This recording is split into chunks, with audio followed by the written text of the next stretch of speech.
Welcome back to another episode of the Spiritual Gangster Podcast. I'm your host, Amanda Pieraldi, and today we are working on our Guest Spotlight Wednesday, and we have Victoria Steward today, financial empowerment coach helping senior corporate women build pre-leap financial clarity. Welcome, Victoria. Thank you. Thank you for having me. I'm excited. I am so excited to have you here. Just from our little pre-talk that we had ahead of time, I'm like, you're a vibe. I can tell. This is going to go great.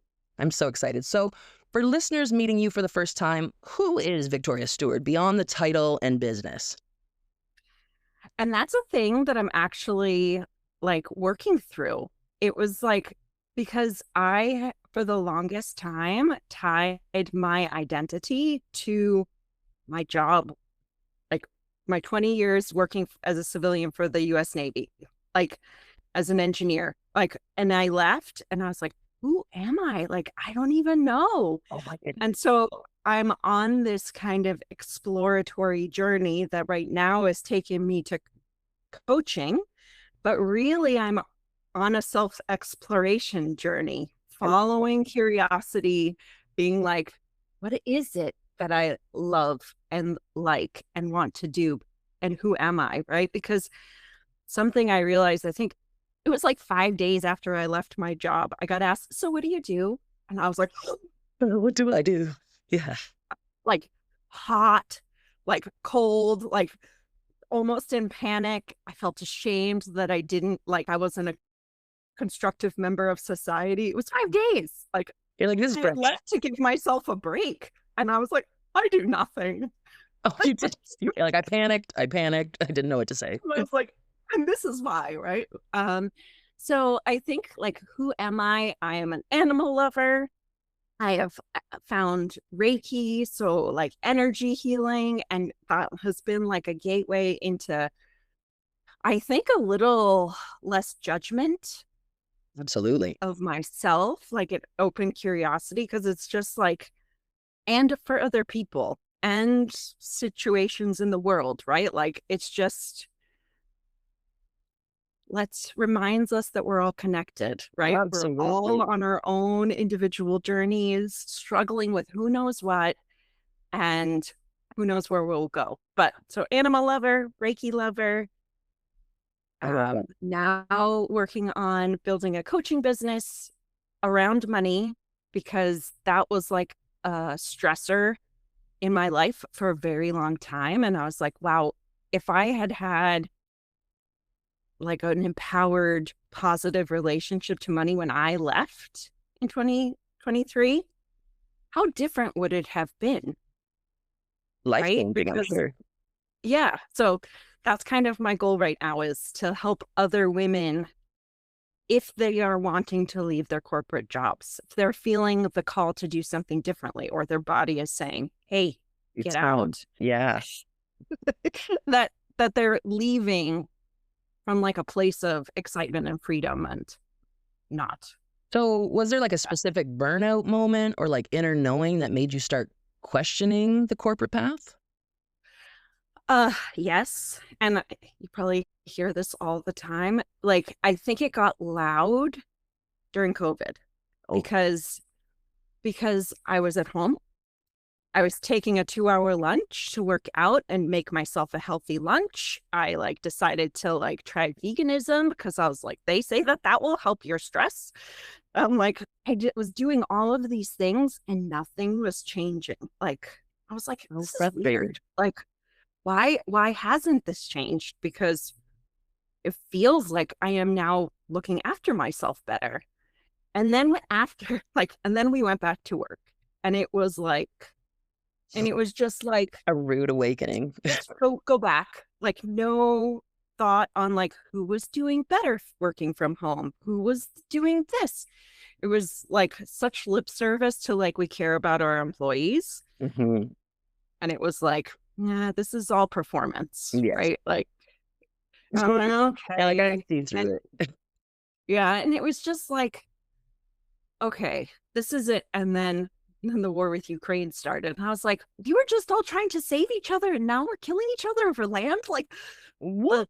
Cognitive dissonance was just what was happening? too much. I was like, I feel like I need to shift into something that feels more positive and nurturing and like that, Absolutely. rather than kind of like what I was doing. Not that it was, building weapons, but it just was like, the Something in your energy. body told you, like, this doesn't feel good anymore. Yeah, yeah. And I had tried all these different things, right? And I had started meditating, and I think like it did bring the stress down, but because things hadn't shifted in a meaningful way, all that I could hear was like, this has to change, this has to change. You might not know what you're going to be doing next, but you know what your next right step is. And the next right step is to leave. Absolutely. So what did success mean to you back then versus what it means now? I think success was like corporate path up, always, like always the next thing.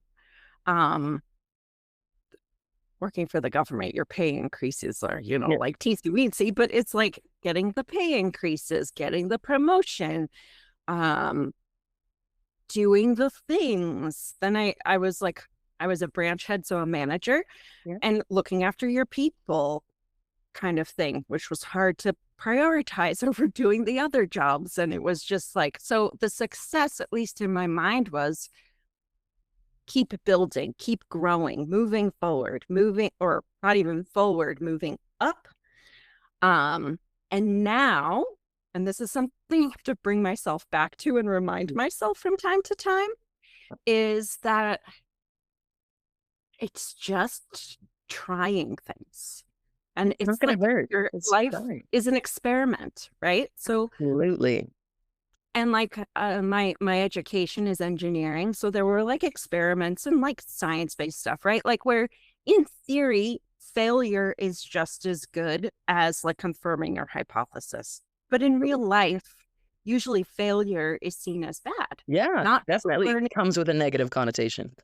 Yeah, not like, oh wow, we learned something, let's try it a little differently. So now it's like, I started a Reiki business. I was like, this feels weird. Like, this doesn't feel totally in alignment. I'm having a great time when I'm seeing clients, but okay, let me just keep iterating, keep Yeah. exploring. And even like in the business building piece, it's like you get told, this is how you build a business. This is how you show up on social media. This is how you do this to be successful. And I am like, wow, that didn't work for me because it's creating this energetic mismatch with Yeah. who I am inside and how I want to show up and how I want to like live my life. And even that, it's like, wow, that is huge. And what a and Huge. success, right? Like, yes, the business is still in its infancy, And that's but okay. I've learned so much. And starting a podcast is like one of my favorite things ever. And that is a huge success. But now And you also have a podcast. I have my own podcast. Yeah. And what is it called? The Scenic Route with Victoria Steward. Oh, the Scenic Route. Okay, Yeah. wonderful. Because that's what I'm doing, taking the scenic I route. love that. I love that. What I'm doing.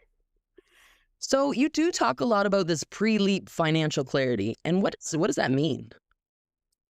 So when I left working for the Navy, I had sold my house, moved in with my parents. I had like $100,000 in my checking account. I was like, well, I'll go get another master's or something. And it should last me for a whole year because I'm not paying for a mortgage or whatever. But it was like a feeling that, yeah, sure, it's fine. But surprisingly, because I hadn't like actually confirmed, okay, what are my living expenses? What is this? What is that?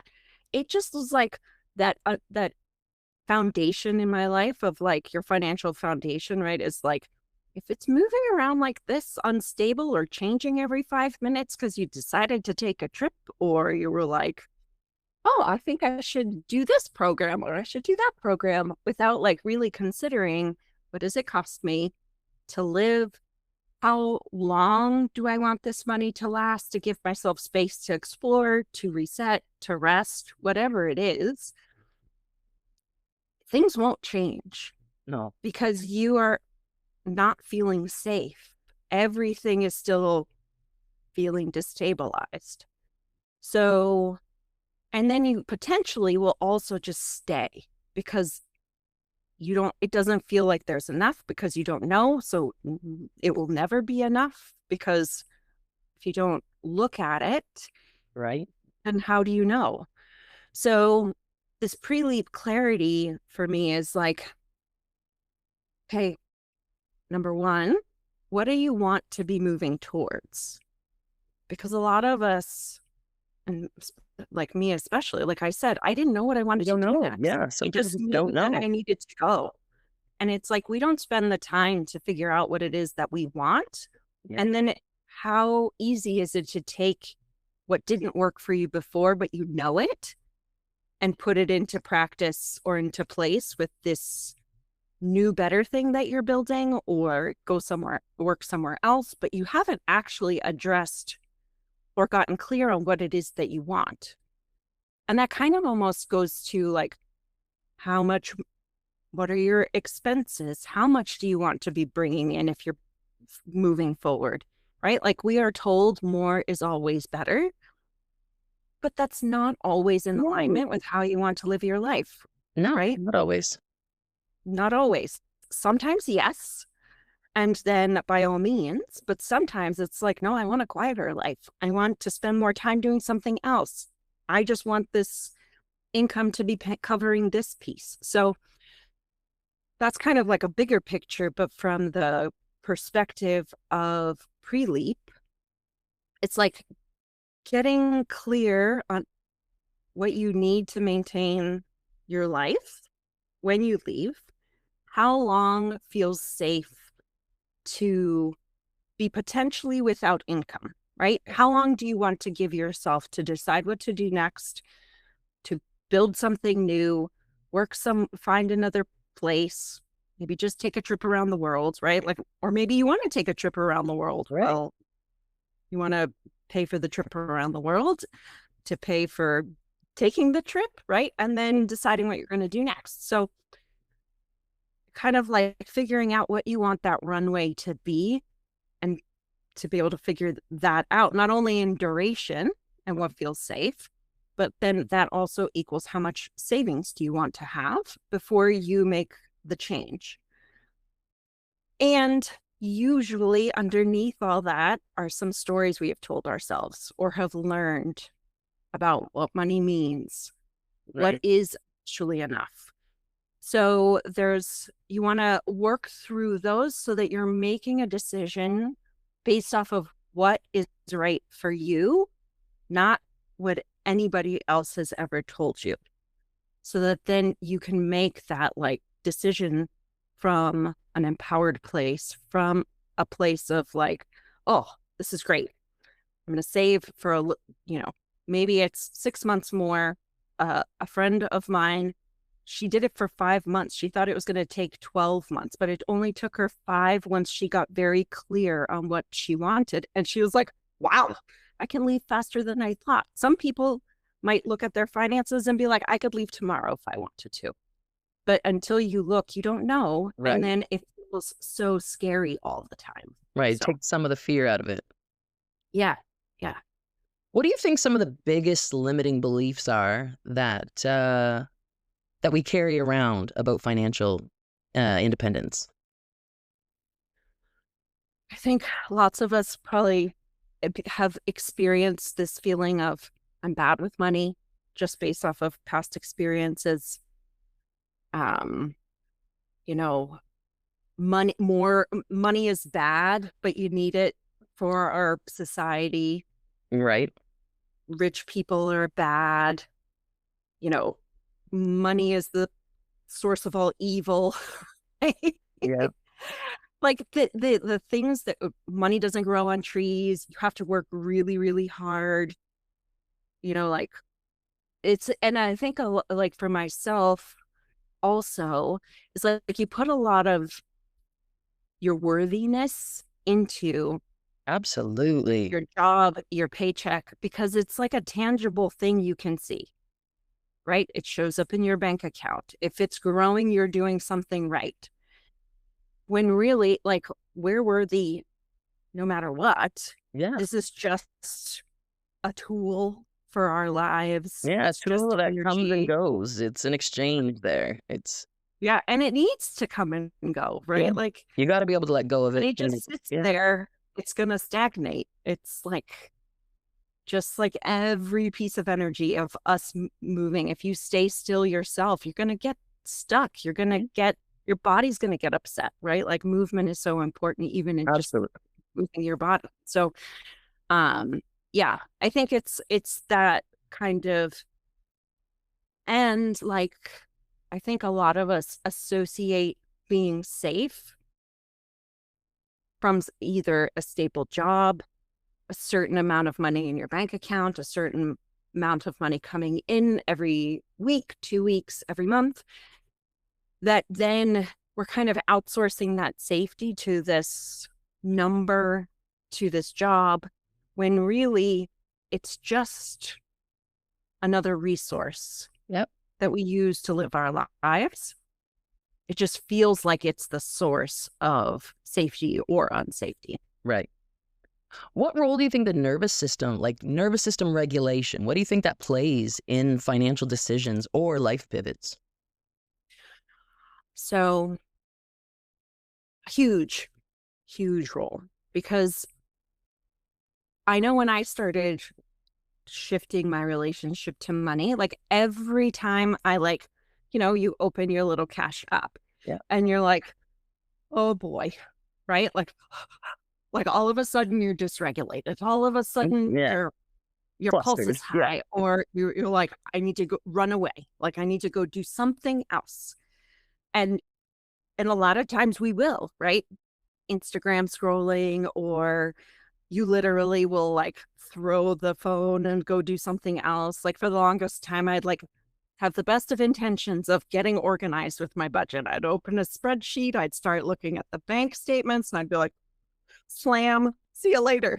I'll do this later. I'll look later. Right. I'll look at it later when I have other things to do. Yeah. So like figuring out how to bring yourself back to a state of, I have to say, being neutral around your money is Mm-hmm. such a delicious feeling. It's not even like positive. It's just being neutral. You're like, Neutral. Yeah. so nice. It feels so good. But like, it's almost like you need to catch yourself if you get dysregulated.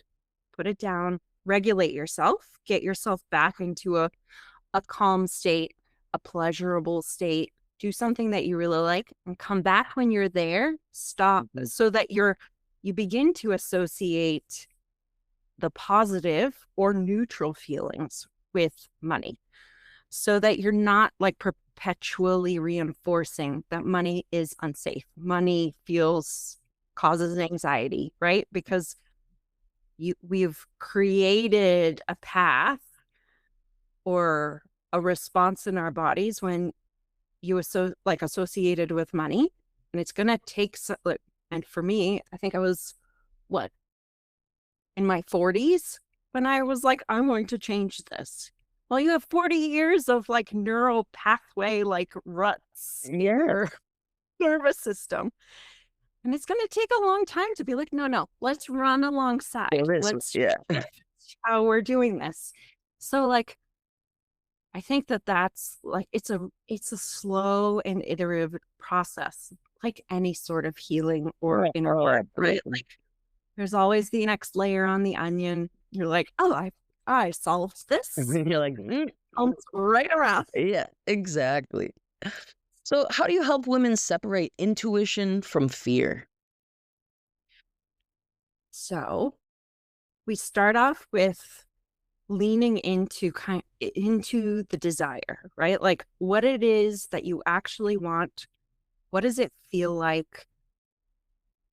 How do you imagine this coming true?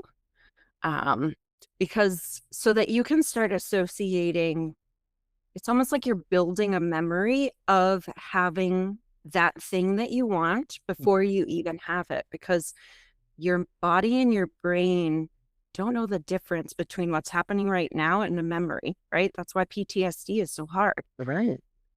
So if we can create a memory of you having that relationship to money, of having that future that you really, really want, you can start to almost notice when some of these pieces are already happening in your life to reinforce it.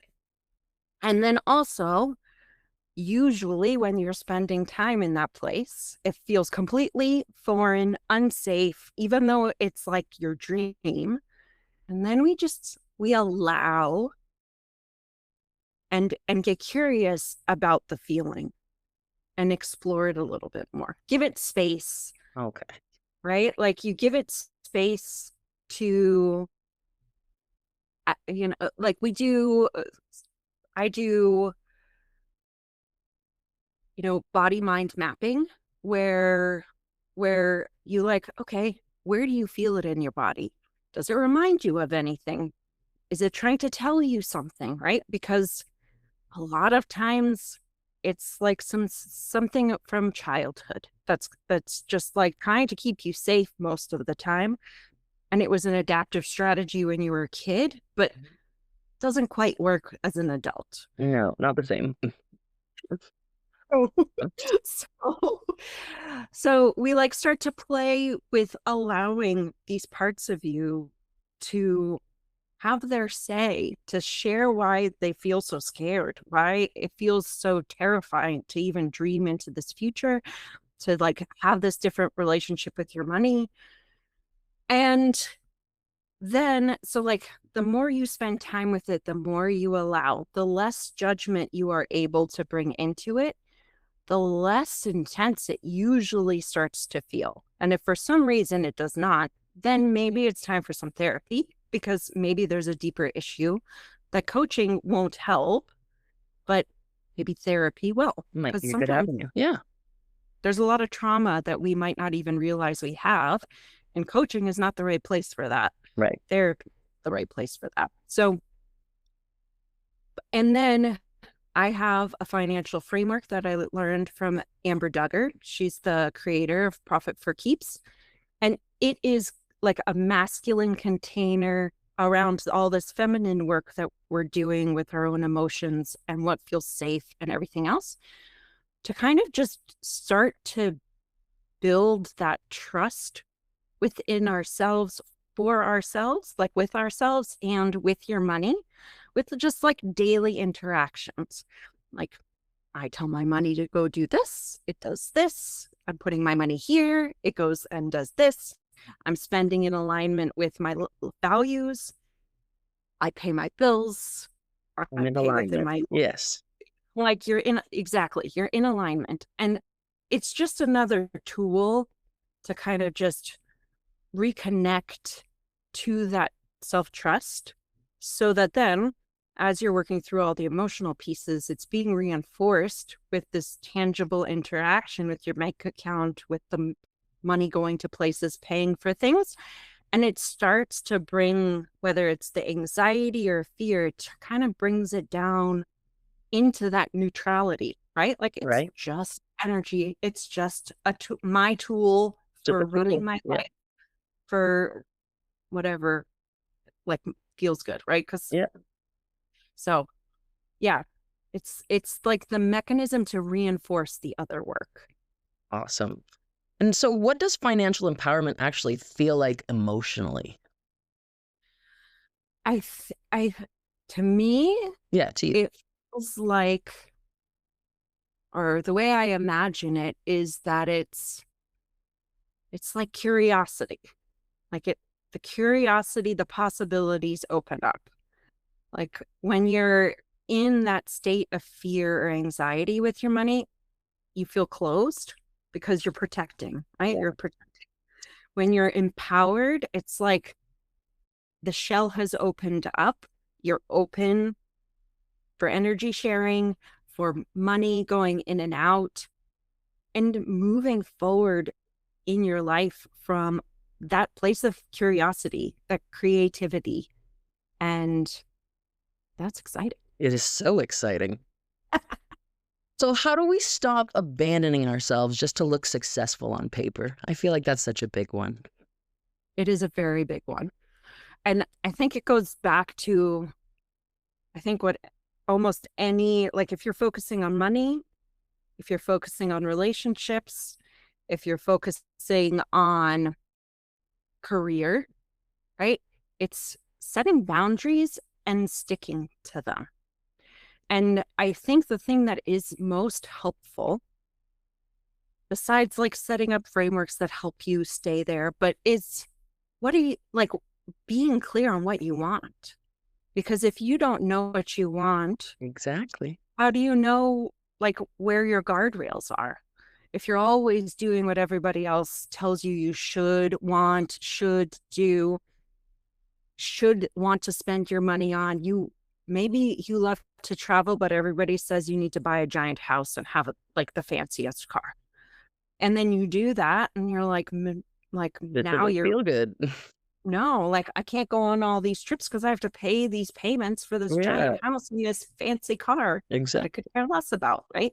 So it's the more clear you are on what you actually want, makes it, you're still gonna like bounce, whoops, Yep.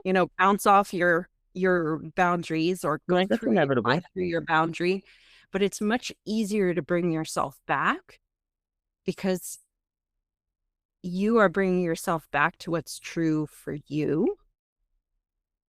And if you're clear on what it is that you want, like there's like some excitement around that. So yes, you want to bring yourself back. You want to like pull yourself back to that thing that you're pointing yourself towards, or how you want to feel inside, or what the business you are like dying to start, or that trip that you cannot wait to take. Right. Yeah, or like who knows what, right? There's this like Already. there's as many people as there are on this earth, are as many different desires and dream life, right? Like there's that many different variations because we're all individuals. And that I think is the piece of like, if you aren't clear on what you want, like how do you know how to keep yourself to your true center? You can't. You can't. It's hard to practice a boundary if you don't know what you're like protecting. Exactly. What would you say is one message that you hope every woman listening walks away with today? None of us are bad with money. No one. And I think the most important piece that I think a lot of us are saying, and I think a lot of us are starting to understand, it's more like how do you put it into practice, is that there is no right way to live your life, to make money, to like be in a romantic relationship. There is no right way. There's only the way that is right for you. So figuring that out is like a battle in itself. It is. But that is the message, right? There really is no right way. There's no right person to work with. There's no right framework. There's no right job, salary, any of that. It's whatever is actually true for you, and everybody to take like that permission for themselves. Like do what's right Have for the you. permission slip. Live Yeah. for yourself. Even if that sounds or feels a little what's the word? Selfish. Yeah. If you are living in that kind of empowered state, it's going to ripple out to the people around you. What an amazing example are you to everybody around you if you're living this life that feels like who you are and amazing, right? Not everything's going to be sunshines and unicorns all the time, but it's going to be a life that is yours. And that is what matters most, honestly. Yes. So where can listeners connect with you and learn more about your work? So I have a website that is just victoria-steward.com. And I'm on LinkedIn as victoria.steward coaching. Oh, coach. Yes. LinkedIn is Victoria-Steward coaching. Okay, wonderful. Well, I'll make sure to put those in the show notes so that anybody who wants to connect with you can certainly do that. Thank you so much for spending this time with me today. You are a vibe. I love it. I thoroughly enjoyed this. I think there's some good pieces to walk away with. And yes, it has been a pleasure. Thank you. It's been pleasure's all mine.